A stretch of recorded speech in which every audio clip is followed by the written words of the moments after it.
everyone. So this video is to help you with the 8.1 independent practice. This is going to be adding and subtracting polynomials. And it's going to be a little bit longer of a video because I'll be doing more examples. So hopefully, and doing different methods with the examples. So hopefully that's going to help you do well on the independent practice, since I'm giving you two different tools to put in your tool belt to solve these problems, and giving you a few different types of problems to see, and hopefully you'll find them super easy after this. It really is just an extension of combining like terms. It's just with more terms because we're combining polynomials together. Up until this point, we've pretty much only combined monomials together, but now this section is asking us to perform operations with polynomials. So let's get into it. All right, so we already know that monomials means one number, one term, and we've gone over this extensively, right? So if mon means one, that part of the word mon means one, what do you think? Oh, sorry, let me just refresh our memories on this. Monomials are only created by numbers being multiplied together. So if there's a number being divided, it's not a monomial. For example, if you have like 7 divided by a squared, that looks like a 9. So let me just say like x squared. 7 divided by x squared, that is not a monomial. So even though you have like a number and a variable, they're not being multiplied, and it's not just a number by itself, so then it's not a monomial. So if there's division involved, not a monomial, okay? So if a monomial is a number or a term, what do you think a binomial is? The prefix bi, if mon means 1, bi means 2. So a binomial is 2 monomials being added or subtracted together. Okay, so they have to be monomials. So if there's like division involved, again, not a binomial.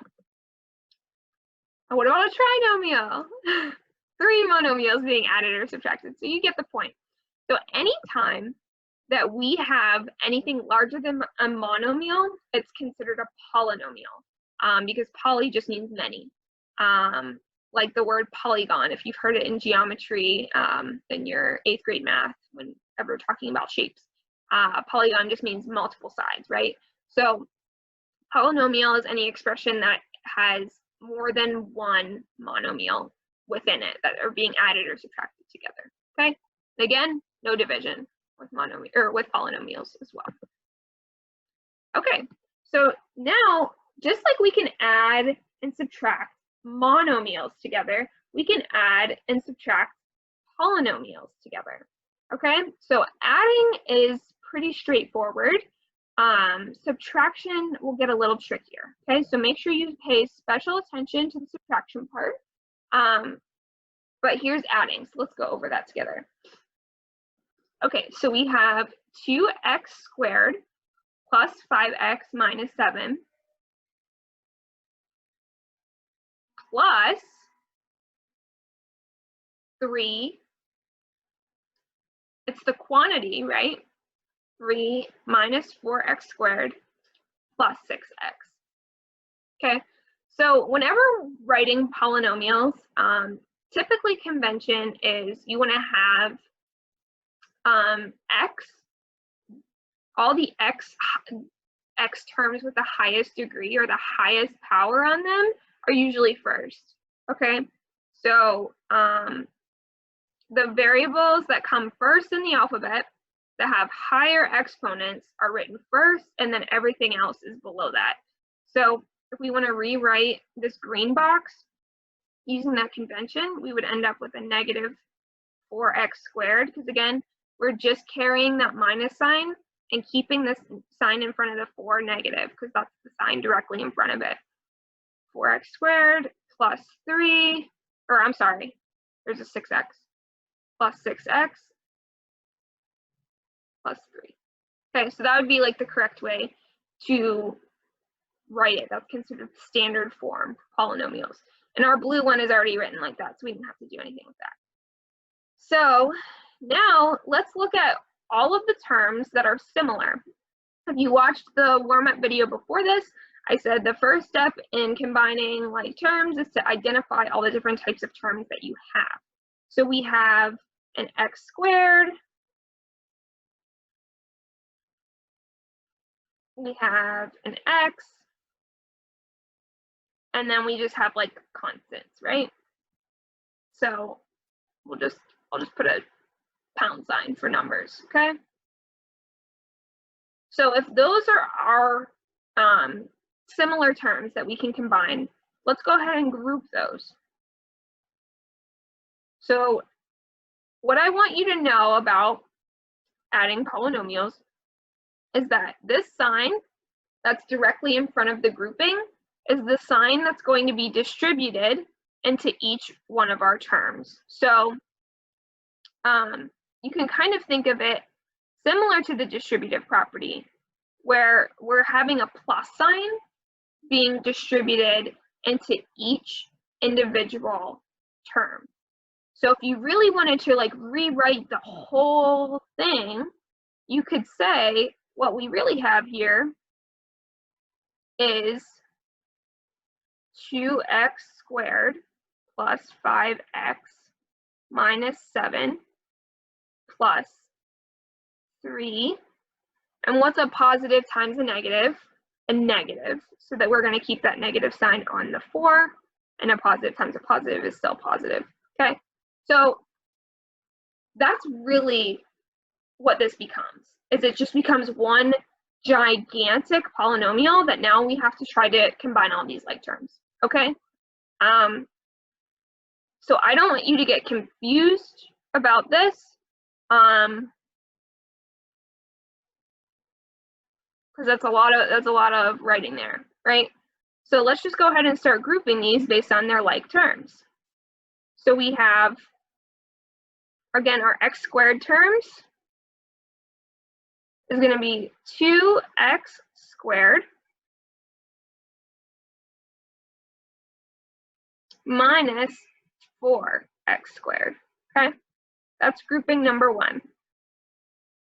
Grouping number 2 is going to be our x terms. So what are our x terms? We have 5x and 6x. Okay.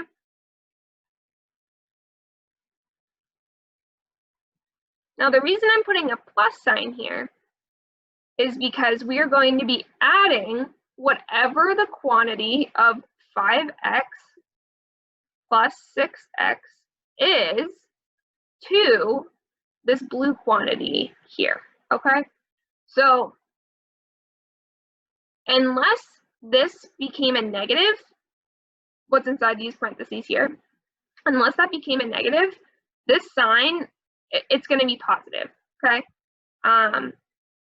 You always want to use the sign directly in front of it. So if this turned out to be a negative inside, then we would end up subtracting this term from whatever we get from that term, okay? So plus 5x plus 6x. And our last grouping is our numbers. So our minus 7 and our plus 3, okay?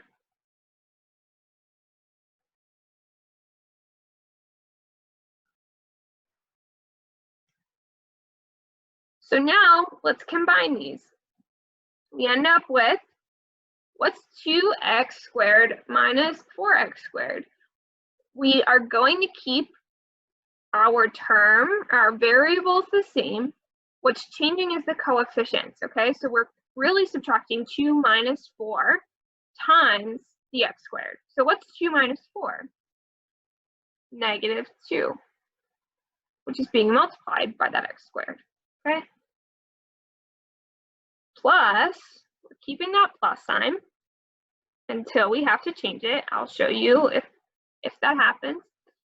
5x plus 6x, or 5 plus 6 times x. So So what's 5 plus 6? 11x.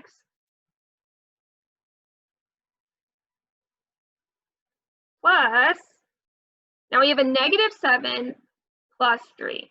So if we have negative 7, but we are increasing it by 3, that's actually going to be a negative 4. So this is what I was talking about, where we would only change this sign if what we ended up with in these parentheses was negative. So we could rewrite this as, instead of a plus a negative 4, as just minus 4. Okay, so depending on the textbook that you're using, some might say that this is incorrect because they don't want a negative in the first, a negative coefficient in the first spot of your standard form. I am perfectly okay with you keeping a negative in the first spot of your standard form. I have no problem with that. But if for some reason you see like a multiple choice question or something like that that doesn't fit your answer and there's a negative out in front, whenever you take a negative out, it's like dividing by -1 by all the terms. So if we took a negative out, we would have a minus on the outside, and then a positive 2x squared on the inside, a negative 11x, and then a positive 4. We just flipped all of the terms and took the negative out. Again, I don't think you need to do that, but in case there is a multiple choice question that shows your answer like this, I just want you to be familiar with it. Okay, so that was adding polynomials in a horizontal fashion, because we kind of kept everything on the same line as we were moving down. But you can also add polynomials vertically. So the way you do this is, again, you have to write the polynomial in the correct order with your decreasing powers, okay? So, and I'll show you why that's important. It's very important. So let's rewrite these. Let's use,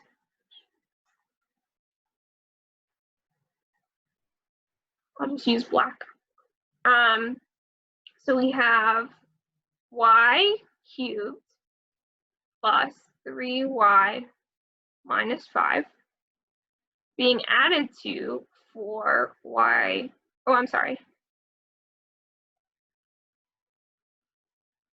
being added to 2y cubed plus 4y squared minus 4y plus 8. Again, you're just keeping the signs that are directly in front of the numbers. That's how I was able to rewrite that. Okay, so that's that written with the descending order of the powers on the exponents, or on the variables. So now let's go through and identify all the different kinds of terms that we have. We have y cubed, right? We have only one y squared.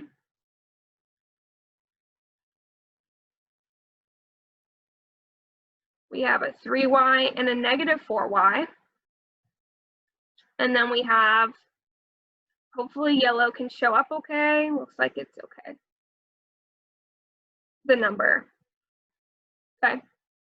So those are all of our different types. And so that's going to be the addition that's going on between our terms. And so how we can write this is we can write it vertically, meaning we can stack each of these polynomials on top of each other and then just combine the terms just each vertically like it's separate addition problems. So let's write this.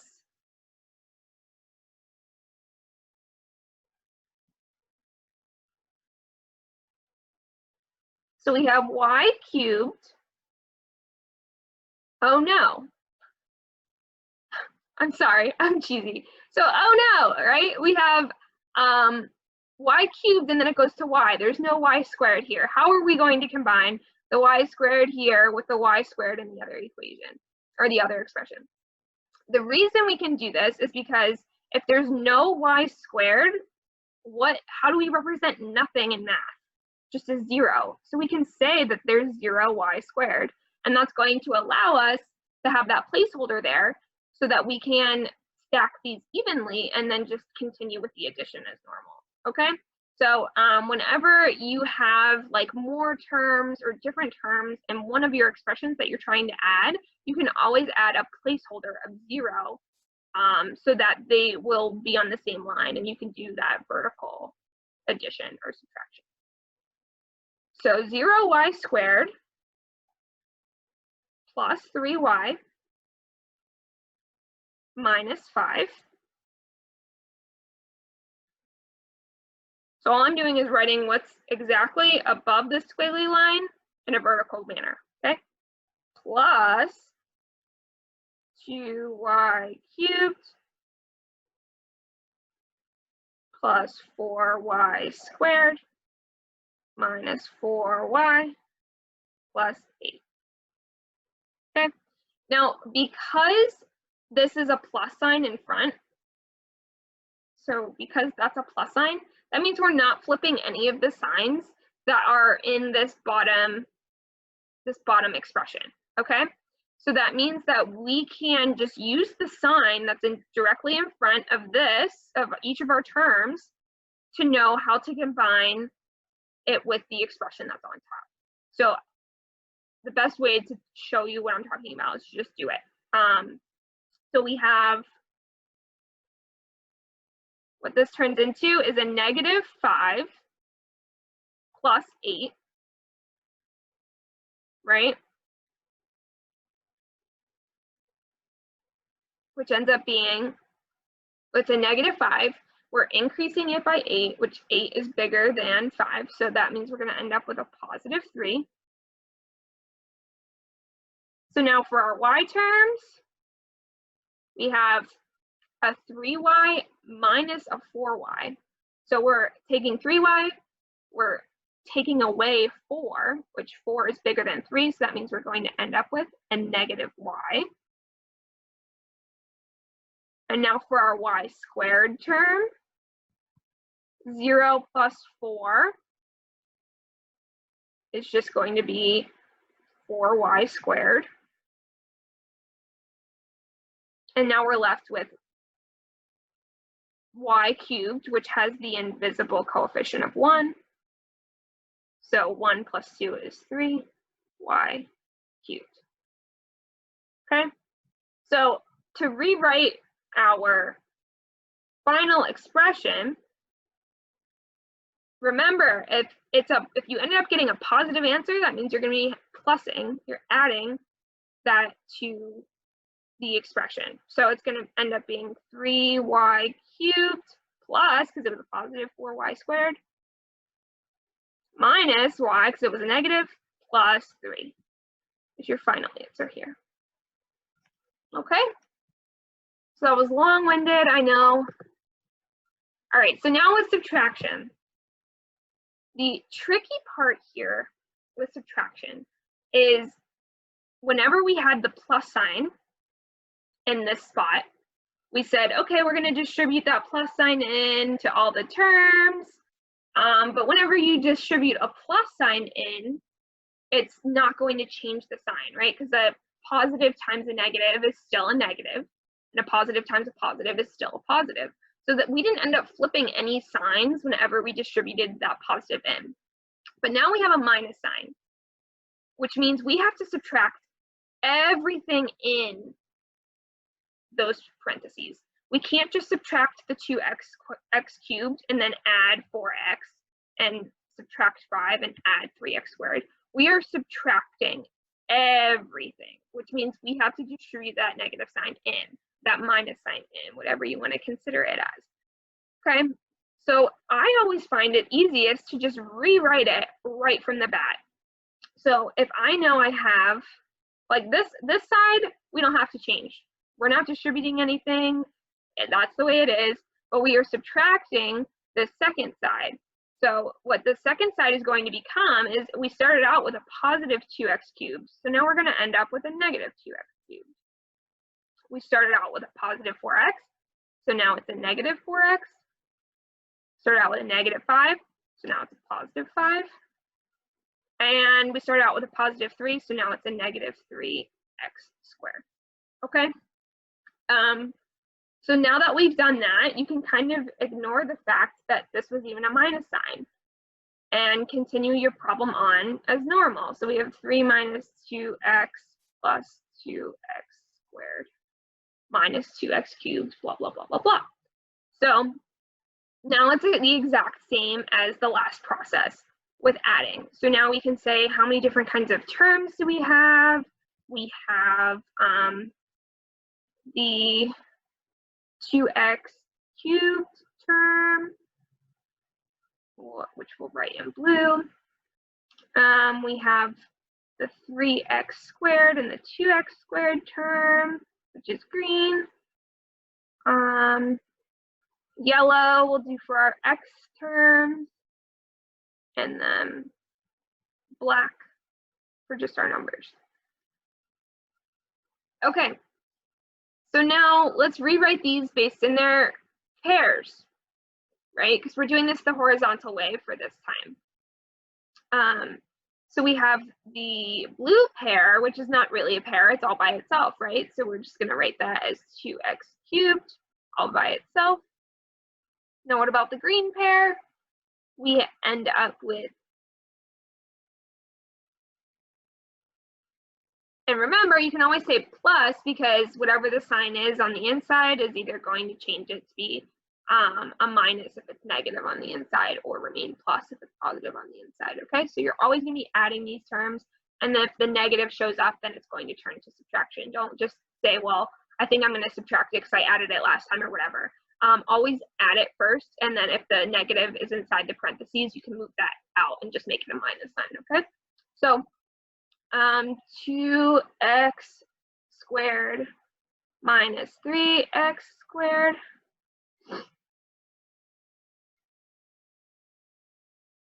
now for our x terms, negative 2x minus 4x. And this is a long problem, so when you're doing it horizontally, you might run out of some room, and that's okay. So let me see if I can just shift this over a little bit. So I just shifted that over a little bit just to give myself a little bit more room to write. All right. And now we're left with our, just our number terms, which is 3 plus 5. We're just taking that, the signs of those numbers. Okay, so now let's simplify. We can't combine our cube term with anything, so that's just going to remain negative 2x cubed. So now for our green guys, we have 2x squared minus 3x squared. So what's a 2 minus 3? That's going to be a negative 1, and that's being multiplied by x squared. So instead of saying plus negative 1x squared, we can just write minus x squared, okay? And so now we have our yellow terms, which is a negative 2 minus 4. So we're taking negative 2 and decreasing it by 4. So that's going to end up being a negative 6x. So again, you can write this as, I don't want to confuse you, so I'll show you both ways. You can write this as plus a negative 6x. And then on the next line, just make it a minus 6x. Or from the bat, you could say, I know that what's going on inside of this is going to be negative, so then I know that that's going to be minus, okay? So, so I'll leave it that. Plus, what's 3 plus 5? 8. So then if you wanted to go back through and write your second line, it would just be the 2x cubed minus x squared minus 6x plus 8, okay? So I went ahead and jumped the step on this one, but I worked it out fully for that one to kind of give you both, let you see both, okay? So that's the horizontal method with subtraction. So now, last one, subtracting vertically, okay? The same thing applies where we're going to be completely distributing that negative sign in, okay? But now we're going to be stacking them. So let's write again the different kinds of terms we have, or identify the different kinds of terms we have. We have a p cubed, but we have no p cubed on this side. So we know we're going to have a 0 p cubed placeholder that we're going to be adding or subtracting. Doesn't matter because it's 0. So that we know that's going to happen. The next one is p squared. And again, we do not have a p squared on this one. So we know that's going to be a 0 p squared placeholder on that side, on the one that's going to be on top. Oh, that's something I should say. Always, always, always write your first expression on top and your second expression on the bottom, because just like in regular, 5 minus 6, you would write your 5 on top minus 6, or that's probably a bad example, but 5 minus 1, 5 on top minus 1 on the bottom.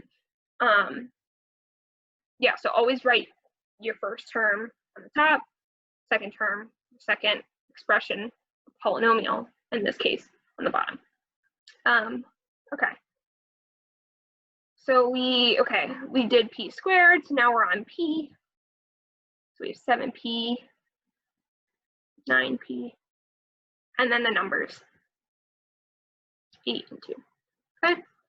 So now let's figure out what we're going to be doing with these signs. Okay. So we have this minus sign, but we have to distribute the minus sign in, which means we're actually changing the sign of everything inside of the parentheses. So when we go to write this on top, or I'm sorry, vertically, don't forget to write it in our standard form with the greatest exponent variable, or variable with the greatest exponent first, and then decreasing it. So when we rewrite this first one here, we'll end up with p cubed plus a 0p squared, don't forget your placeholder, plus a 7p, because there's no sign in front, so it means it's a positive 7, minus 8. So now when we write the second one vertically, we can go ahead and know that it's going to be all of the signs flipped. Okay, so if you want to, before you even write it vertically, you can say, what is going to be my new expression with all the signs flipped? And I'll just write that like over here.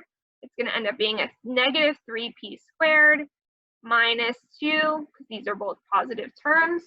So now they're going to be negative. And then the 9 is going to turn positive because it was a negative. Okay, so now you know that that's what's going to be written as your placeholder. And since you have already distributed this negative, now everything, whenever we combine the top and the bottom of our expressions, we're going to keep all of the signs the same. Okay, since we've already taken care of the fact that we're subtracting. Okay, so let me show you what that's going to look like. We have that 0p cubed placeholder here, and it doesn't matter if it's plus or minus because it's 0. Whoops. And we have a minus sign on our 3p cubed, or p squared. We have a positive 9p and a minus 2. Okay, so now, if this is going to confuse you, the fact that we can go through and just apply the signs that exist, you can always write this expression as is and then apply the negative. I think the way that I did it is easier, but if you would rather write this as is and then distribute the negative after that, that's up to you. But whenever you're subtracting polynomials, I like to distribute that negative in first to all the terms, like we did over here, and then I can treat it like an addition problem and just do the signs as they are, as they're written, okay? So let's do it like the addition problem. Complete the operations as they're written. So what's a -8 minus 2? We're decreasing a -8 by 2. That's going to be a -8 that's being made more negative. So -10. So now for our p terms, which we wrote in red. So it's going to be 7p. Whoops, here I should have kept.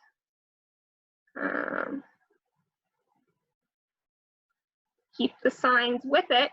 So it's going to be a positive 7p plus 9p, which is going to be 16p. So now we have, what's our next color? For p squared is green. Positive. So a 0p squared minus 3p squared is going to be -3p squared.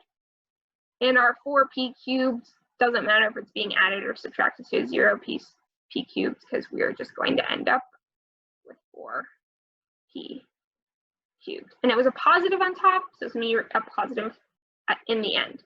So now when we write this all together, our final answer is 4p cubed minus, because that's the sign that is with this -3p, so minus 3p squared. And the sign that's on the 16 is a positive, so it's going to be plus 16p.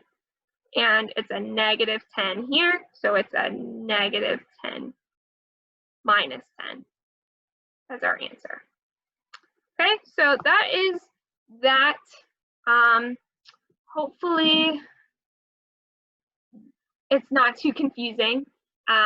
When in doubt, like I said, when you're subtracting polynomials, distribute that negative, and that means you're just flipping the signs and everything inside the parentheses, and then you can treat it as normal. And whether you want to do that with doing it vertically or horizontally, that's fine, as long as you are grouping each of your terms together.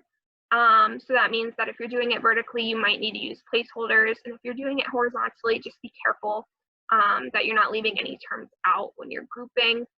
Make sure you really are intentional about listing all of the terms you have and grouping those together properly.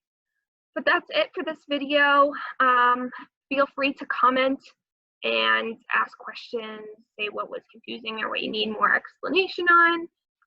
There's office hours every day, Monday through Friday, from 9 to 11:30 in the morning and 1 to 2 p.m. So hope to see you if you have questions, and go ahead and combine those terms.